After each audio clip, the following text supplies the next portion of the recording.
Hello, everybody. Welcome back to Faith Talk.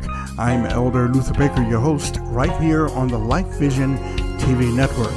As a reminder, today's program is sponsored by the Lux Mundi Digital Music Store. They can be found at our website, which is investintheword.org. Now, part two of my interview with Mr. Derek Lee from Nashville, Tennessee. Now, I have a question for you, Mr. Derek. As a musician myself, question for you. Is it necessary, if you give me your opinion, for a musician of any genre, but gospel music in particular, is it necessary for them to know theory or to read? I don't think it's a must, but I think it definitely is a help because it gives you another understanding of what you're doing. The whole idea, and very good question. While I was in college, when I got to college, as I said, I had studied theory for 4 years in high school. So when I got to college, a lot of the students that were extremely talented, they had a problem relating to what they did to what was on paper. They couldn't translate it. They couldn't work. And I was able to help them to see that, to make that reality come to life. And I think adding that to you, first of all, as a musician, it gives you a lot of diversity and allows you to get more gigs because you can fit into a whole lot of different situations because you're able to read the music. And I was able to do all the country. I did a lot of orchestral sessions where you walk into the country and say, okay, and bar 125 beat 3, that's an A flat, not an A natural. 1, 2, and then you play. Right. You know, so you coming on site when you're on. So that taught me and allowed me to get those triple scale sessions because I was able to read music. Awesome. I can remember years ago when I was there, and I did in 1982. This is going way back. I had Everett on the episode 11, and I had him cracking up, man. I had him. He was probably crying tears, man, when I made this statement. Because back in '82, when I was there, when I had hair. Right. I had a whole lot of hair back then. Oh, well, you had the Gumby thing going on, man. My hair was real curly, but it's all gone. I got some really right. friends I have. Right. And I was impressed with you guys, man, because Nashville, getting back to what you said about knowing various genres of music. I just sat down at the piano. I can remember this as if it happened yesterday. And you sat beside me. I still remember you had a white shirt on, you had black pants, right? Just turned 65, but I can still remember, right? And you used the Nashville number system, right? And you were just asking me, well, where are you going here? And you just picked that thing up, you showed it to the other musicians, and you guys just came right in. Yeah, and that was my tool. I learned that system, which is a takeoff from theory, classical theory, but it was a national number system that the country singers, country players used. Exactly. And so I said, oh, this works. So I taught all the musicians when I was on the road cutting records all over the country. I taught all the musicians during that time the number system. Wow. And because 1 is 1 in every key.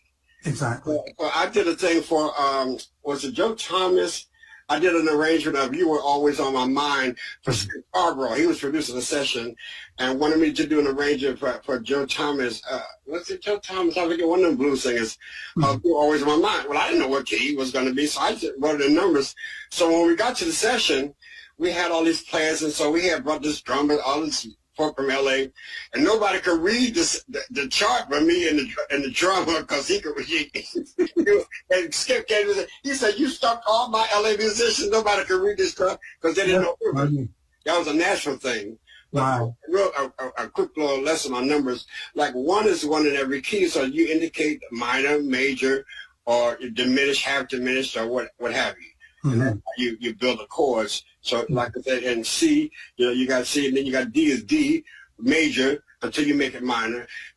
3 is E major until you make it minor. You see, and so you can set the keys like that. So you can listen to a song and write faster numbers instead of having to write A flat, A flat, B flat. Exactly. He had on one time to write a chart, and then I get the chart and arrange it I was so fast at one time, man, that they called me the fastest man in show business.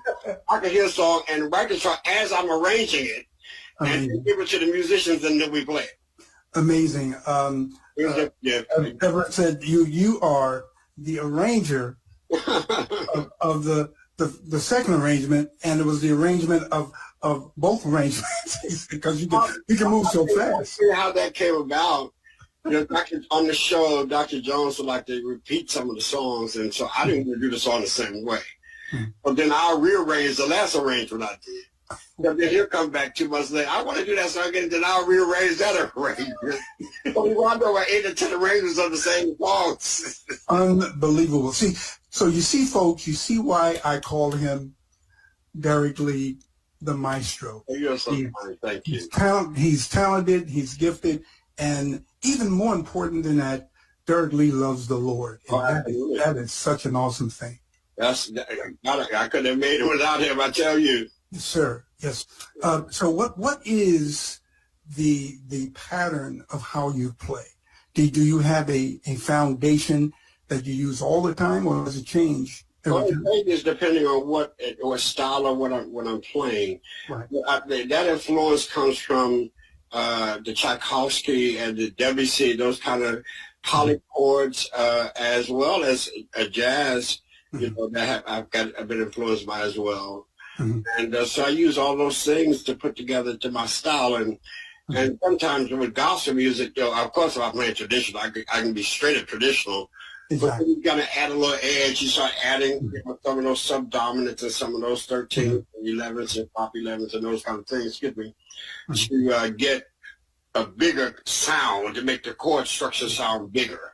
Yes, sir. And playing a tenth in the left hand, and then you got 5 or 8 notes in the right hand, then it makes the chord feel bigger, particularly if you just have piano, bass, and drums. So the sonority and everything, it just feels wider. You're listening to the Derek Lee interview. Listen to Mr. Lee as he explains the Beverly Crawford song, Jesus, Precious King. Let me tell you a quick story about that real quick. I was producing that record on Beverly. Warner Brothers is for Warner Brothers, and they wanted John B. Keith to do this arrangement of this song. And we got down to the week of the recording, and he hadn't done it. So to me, and God gave me this arrangement literally in 15 minutes. I sat down to the piano, and it just came out. And I went to the rehearsal that night and taught it, and that's what. Awesome. Jesus, maestro. You're the maestro. Big time. Question though, who were the singers? Who were the singers? The background singers? Okay, the singers was a born again choir, as well. I brought in 3 professional background singers: Bob Bailey, who's phenomenal, a girl named Vicky Hampton, and a girl named Kim Fleming. I brought them in to be out front, and born again choir at the time, they were quite delicious. And then I brought in Orlando Draper to be a guest choir director. There you go. So we got some drama there as well. You don't have to say anything more. That's why it sounds the way it did. And Bob Bailey is just ridiculous, man. Oh, that's a whole nother story. Me and Bob Bailey traveled together for years all over the world. We've come just one on vocal, and that's one of my best friends today. He's now performing background with what is the Brooks? What is that? George Brooks? What's his name? Garth Brooks. Garth Brooks. Yeah. Because he was with what are those? Winona Judd. He was with them for a little bit. He was with them for a long, and they left from there and went to Garth Brooks. Yes. Awesome. Yeah, went from PTL. Yes, that's Oh, Winona Judd. Then he moved. See, after PTL, he moved to Nashville. Right. And that's how when we met. Right. That was back, oh my God, in 1978 or somewhere along there. Yeah. In fact, we traveled together, and me and him wrote "Bring It to Jesus" together. That's on Bobby Johnson's record. It's recorded by Philip Bailey, Cynthia Clausen. It was real big in the CCM world. And what song was that again? "Bring It to Jesus." Oh, y'all know that. Get out of here. Yeah, Bob Bailey and the guy named Raymond Brown. Yeah, I remember them. Cynthia Clausen, all of them were. Oh, yeah. Wow. They were top of the game back in the 70s and stuff. They all recorded that song, Bring It to Jesus. It's a really good song. It's real big for the PCM market, but I brought it to Black through Beverly and Bobby Jones and gave it an invitation. Excellent. Wow, man, I'm telling you. Okay, Ricky Dillard.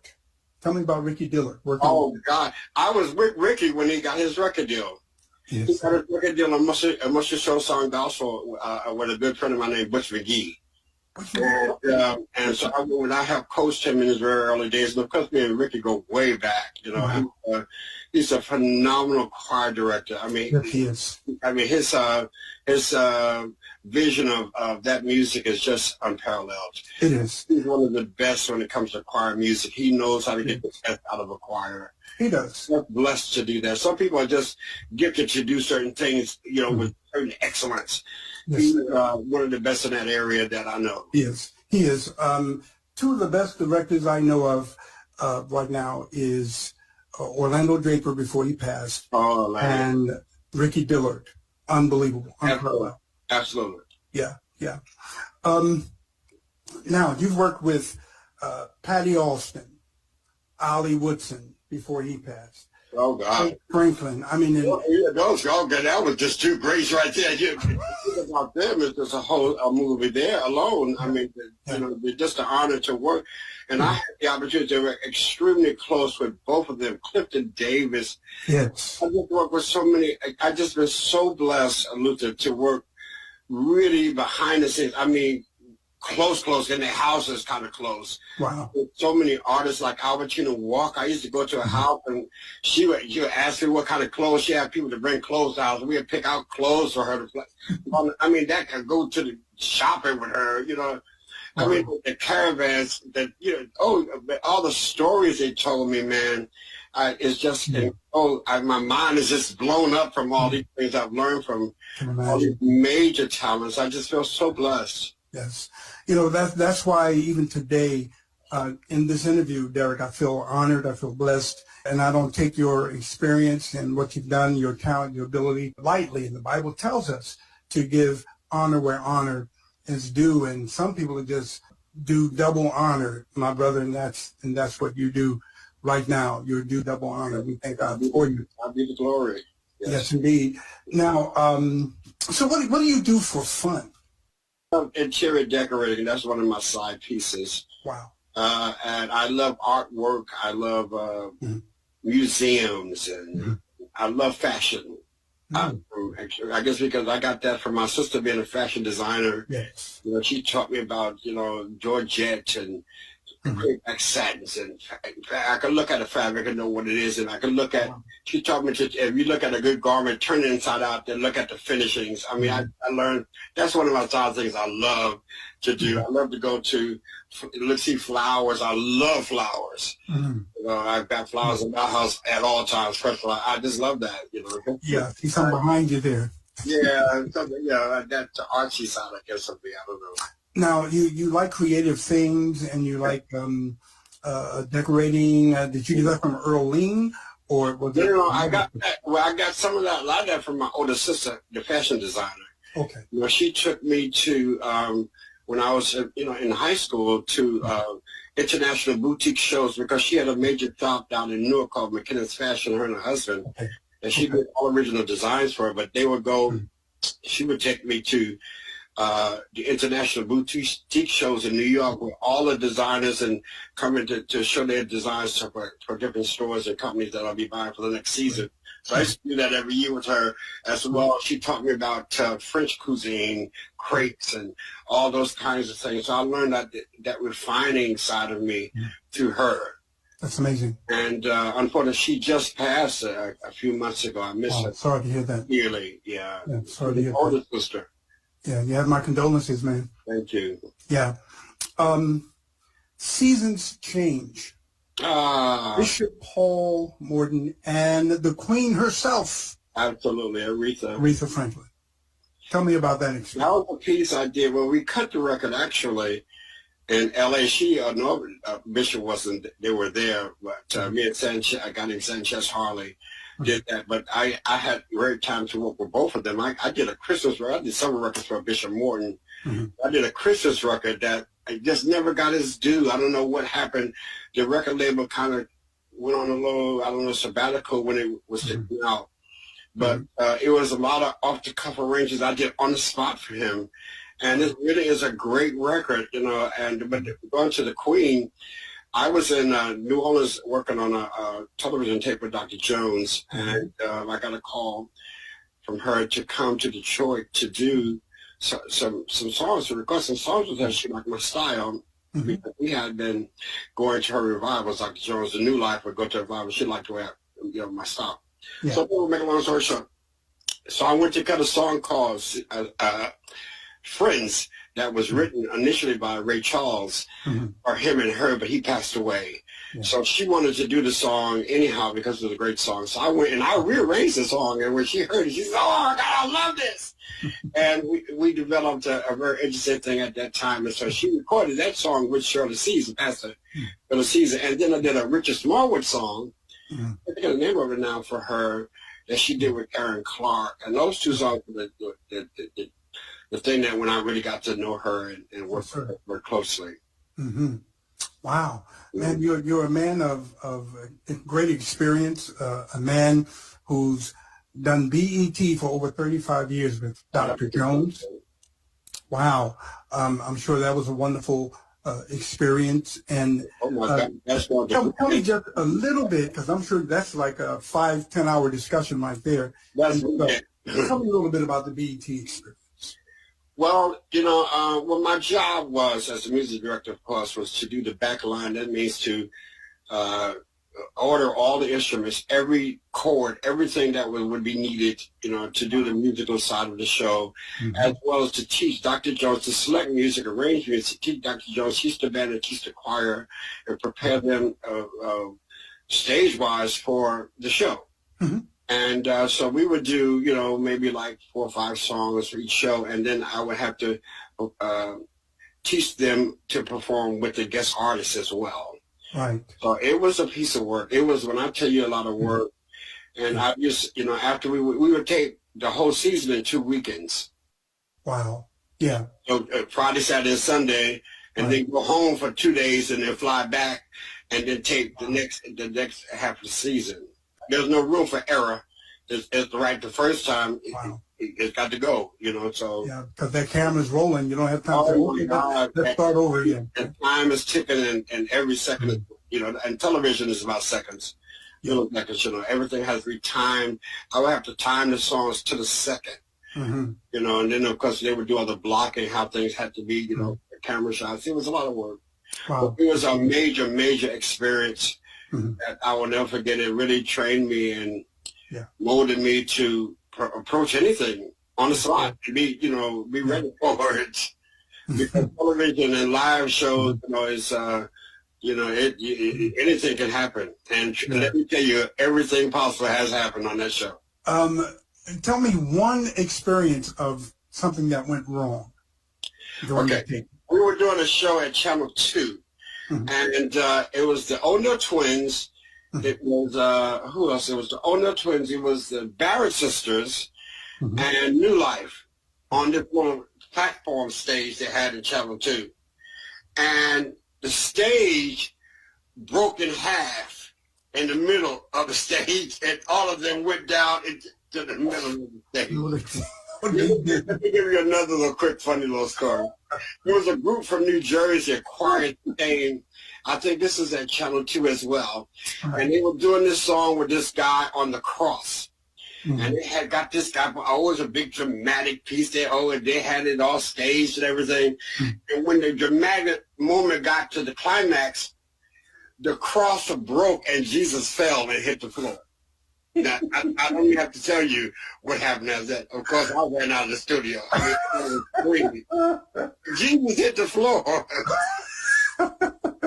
That is funny, man. There's so many stories of backyard outtakes that you would just... What Dr. Jones needs to do are bloopers. You need to do... Oh, God. Let me tell you something. It would be a hit. Oh, my God. You have no idea what stuff went on. Oh, my God. I tell you, look, you told me about this group the first time I interviewed you. The song is called Breakthrough. please forgive me. What was the name of that group again? Okay, this is a group called the Frison Brothers. Frison Brothers. And these guys grew up literally my brothers in my father's church. Awesome. And their family was a singing family from like when they was 2 up to 8 years old. It was 10 of them. And they had like a little hit song called Do What the Good Book Says. That was back in late 60s, early 70s. Wow. But nevertheless, we maintained our friendship all this time. And they had a group, so it just went down to just the guys. They let the girls go and they went to just the guys. And now it's just 2 of them. And I just produced this record. It's really a great record. And the first single is called Breakthrough, written by Alvin Darlin's son. You know, Alvin Darlin is mine. But his son is just as talented with a little younger, fresh edge to it. But this is a song that lends to his father's flavor. It's got that victory, that old school feel to it. Yeah. It's a great little song, and I think it's going to catch on to people because we need a breakthrough right now. I think so. And awesome song. The Frison Brothers, here they are. You're going to love it. Song entitled Breakthrough.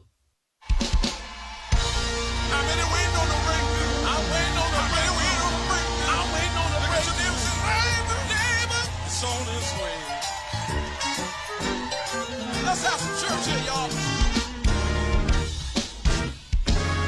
There's a breakthrough coming.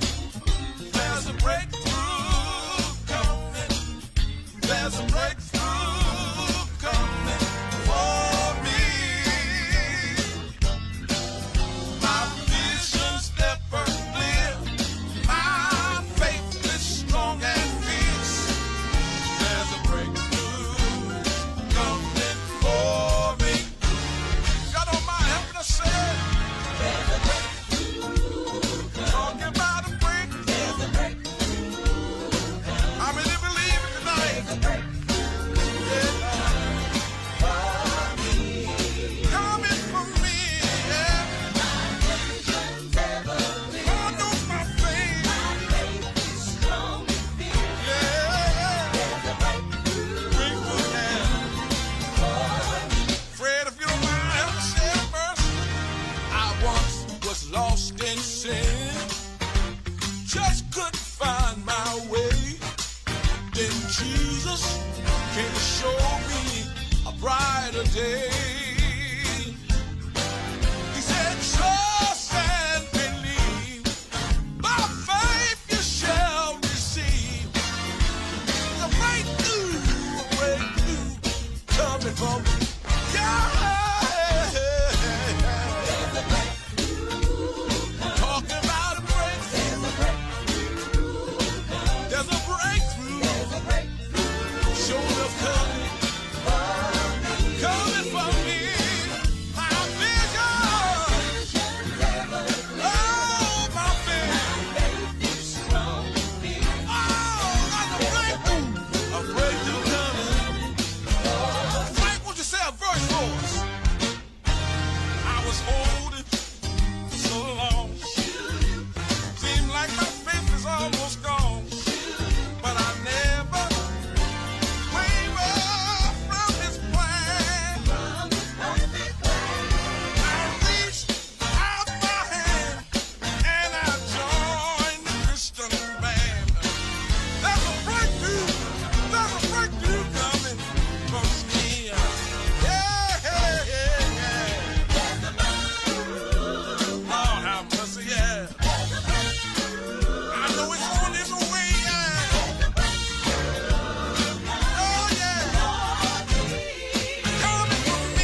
Lastly, I want to talk about the song Calvary. Okay, this is a song that was written by a good friend named DeWitt Johnson. You might remember him from the 70s with the BCM Choir and the Johnson Ensemble. He had big hits, Show Me the Way, I Want to Live so God Can Use Me, and Harvest is Plentiful, Glad to Be in God's Service. He wrote a lot of big songs, and when he came to me, I want to combine the two choirs and do like a reunion. And I have a new song that I really think is, to do well. And he came to me, and this song was called Calvary. And so we did it on Mother's Day, actually, the year before last. Just really getting out. And it's a great song. He's such a great traditional writer, and I think, people still need to hear those kinds of songs. We've gotten so contemporary and so slick now, so we're losing where we came from, and I think that's a disservice to the people that got us where we are, because of them that we're able to do what we're doing today. And the young people that don't have the respect that they should have for our pioneers, like the James Stevens, like the Caravans, like the Cleopas Robinsons, like the Mahalia Jacksons, Carol Wards, and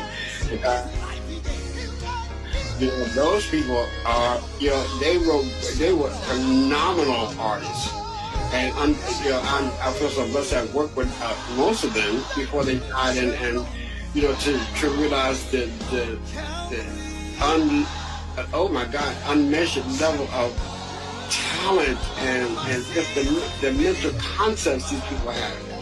But at that time, that's what it was about. Now it's just a little different. So people have to learn how to respect people, how they got to where they got. And I thank God for your talent, your ability, and your love that you have for Christ. And we're living in a time that's really dangerous, uncertain. We live in uncertain times. So to close us out with a final word of encouragement, Derek, what would you say to our viewers and our listeners today? What word of encouragement would you give them looking into that camera? I would say never give up on your dreams. You are uniquely designed and made, and God gave you something that he gave no one else, and it would be a disservice for you to keep it to yourself. You've got to go and get it out and share it with the world. That's why he gave it to you. Awesome. Unbelievable. Derek Lee, the man, the music, you keep doing what you're doing, man, okay? Thank you so much. God bless you, and thank you for having me. I want to thank my guest today, Mr. Derek Lee, for joining us here at Faith Talk. This program also will be heard on our podcast, which is Invest in the Word podcast on Pandora Radio as well as iHeart Radio. I'm Elder Luther Baker, your host. Thank you so much for joining me here. Reach out to me today at our website, which is investintheword.org. Wherever you go, let your life be a blessing to someone else. See you next time. Faith Talk is sponsored by the Lux Monday Digital Music Store. When you get to the website, check us out. We have a variety of music there that I'm sure will be a great blessing to you. And I'd also like to say lastly, but very importantly, we like to interview you as well. If you have a testimony, if you would like to be a guest on our show, if you teach, preach, if you have a church ministry, reach out to me today at our website, which is investintheword.org, or email us at investintheword@aol.com.